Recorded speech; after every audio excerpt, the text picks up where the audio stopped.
വിശുദ്ധമായ ചിന്തയോടുകൂടി വിശുദ്ധവാരത്തിലേക്ക് ഓരോ വിശ്വാസിയും കടക്കുന്ന കത്തോലിക്ക സഭയുടെ ഏറ്റവും സുപ്രധാനമായ നാളുകളിലേക്ക് നമ്മൾ പ്രവേശിക്കുകയാണ്. അതിൻ്റെ തുടക്കമാണ് ഓശാന ഞായർ. ക്രിസ്തുവിൻ്റെ പീഡാസഹനത്തെ അനുസ്മരിച്ചുകൊണ്ട് നാം ഈ നാളുകൾ ചവിട്ടിക്കയറുന്നു. അങ്ങനെയാണെങ്കിൽ ഈ നാളിൻ്റെ പ്രത്യേകതയാണ് നമ്മളിന്ന് ചിന്തിക്കുകയും ധ്യാനിക്കുകയും ചെയ്യേണ്ടത്. എന്താണ് യേശുവിൻ്റെ മരണത്തിൻ്റെ തുടക്കത്തിന് കാരണമായത്? ഓശാന പാടി എതിരേറ്റ ജനം ഇവനെ ക്രൂശിക്കുക എന്ന് നിലവിളിച്ച് പറയാൻ കാര്യം എന്തായിരുന്നു? ഈ ചരിത്ര പശ്ചാത്തലമാണ് നമ്മളിന്ന് ചിന്തിക്കുകയും ധ്യാനിക്കുകയും ചെയ്യുന്നത്. യഹൂദ ജനതയുടെ പ്രധാനപ്പെട്ട 3 തിരുനാളുകൾ ഇതൊക്കെയായിരുന്നു. 1 പെസഹ തിരുനാൾ, 2 കൂടാര തിരുനാൾ, 3 പെന്തക്കസ്ത തിരുനാൾ. മോശയുടെ ഒരു നിയമമുണ്ട്. ലോകത്തെവിടെയാണെങ്കിലും ജെറുസലേം ദേവാലയത്തിൽ ഈ 3 തിരുനാളിലും ഓരോ യഹൂദരും എത്തിയിരിക്കണം. യഹൂദ പുരുഷന്മാർ നിർബന്ധമായിട്ടും ഈ തിരുനാൾ പങ്കെടുത്തിരിക്കണം. ഇത് മോശയുടെ കാലം മുതലുള്ള നിയമമായതുകൊണ്ട് 20 ലക്ഷത്തിലധികം ജനമാണ് ഈ തിരുനാളിൽ പങ്കെടുക്കുന്നത്.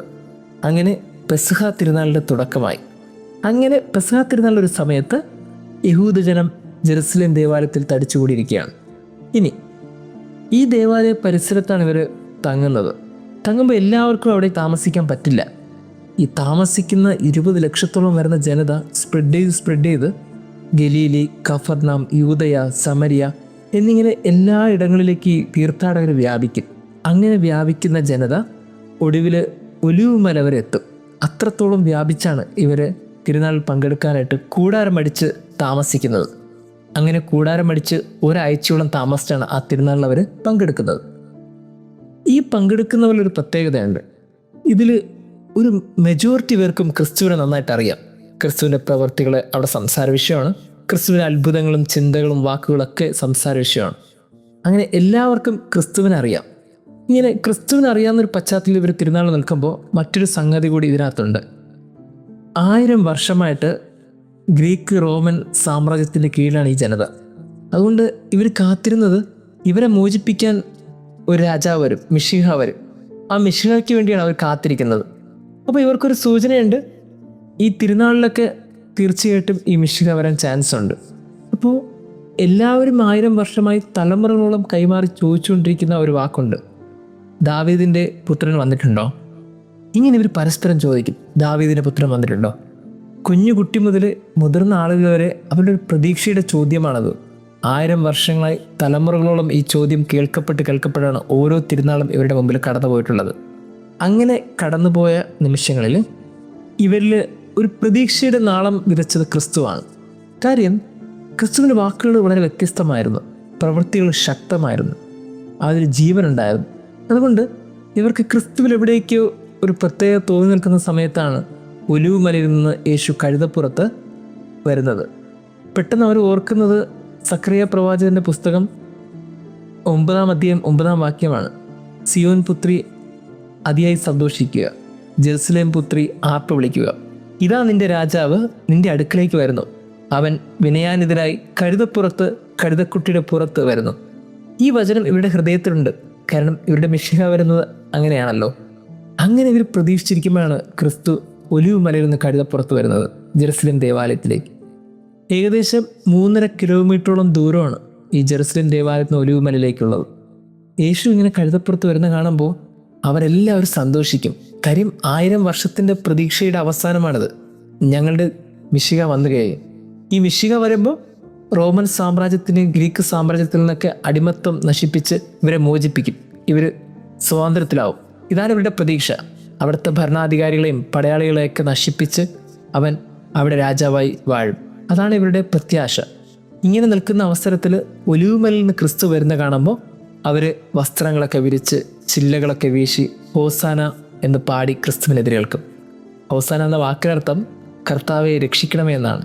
അടിമത്തത്തിൽ നിന്ന് ഞങ്ങൾ രക്ഷിക്കണമേ, ഞങ്ങളെ സങ്കടങ്ങളിൽ ഞങ്ങൾ രക്ഷിക്കണമേ, ഇങ്ങനെ പാടി അവർ ക്രിസ്തുവിനെ വരവേൽക്കും.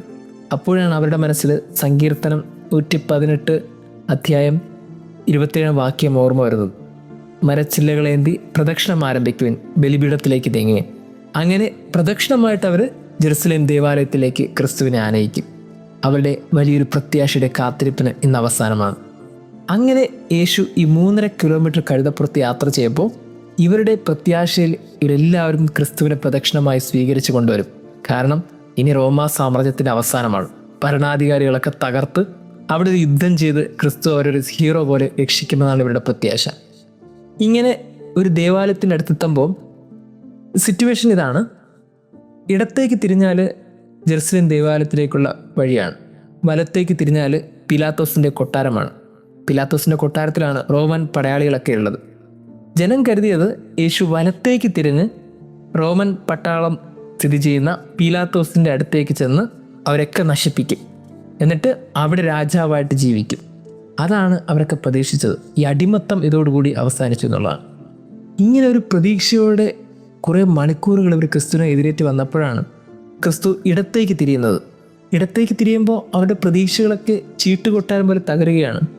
കാരണം ക്രിസ്തു ഇടത്തേക്ക് തിരിഞ്ഞ് ജെറുസലേം ദേവാലയത്തിലേക്ക് പോകും, എന്നിട്ട് ദേവാലയം ശുദ്ധീകരിക്കും. അവിടെ നിന്ന് കച്ചവടം നടത്തിയവരെയൊക്കെ ക്രിസ്തു പുറത്താക്കും. ഇത് കണ്ടപ്പോൾ ജനത്തിന് അസ്വസ്ഥത തോന്നി. 1-2 പേർക്കല്ല, 20 ലക്ഷത്തോളം വരുന്ന ജനതയ്ക്ക് അന്ന് അസ്വസ്ഥത തോന്നി. അവരുടെ പ്രതീക്ഷ ഒരു നിമിഷം കൊണ്ട് ഉയർത്തി തന്നിട്ട് അവർ പ്രതീക്ഷിച്ചതിനേക്കാളും അപ്പുറം ഏറ്റവും നിസ്സഹായതയോട് ക്രിസ്തു ദേവാലയമാണ് അന്ന് ശുദ്ധീകരിക്കുന്നത്.